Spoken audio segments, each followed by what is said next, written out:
Alright, what's up, boys? It's your boy, fucking Skinny Penis, and today we're gonna be opening some collections.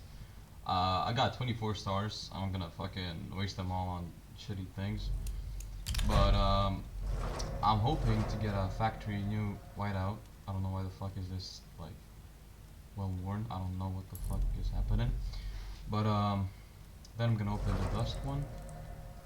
Probably not gonna get anything. But yeah. Okay, let me open it on 3, 2, please give me something good. 1. Please, bro. Oh, it's so shit. It is such shitty quality. Oh no. That is the worst thing I could get. Oh, fuck, man. Fuck me, man. Battle scarred.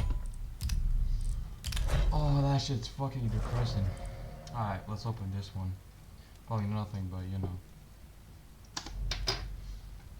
Fucking sad ass life. Yeah. Dog, this is fucking depressing, bro. I was expecting to get at least something like factory new or some shit, like at least like 5 to 10 euros. That would be pretty good. I guess CSGO doesn't like me anymore. So yeah. Thank you for watching. I guess I'll see you next time.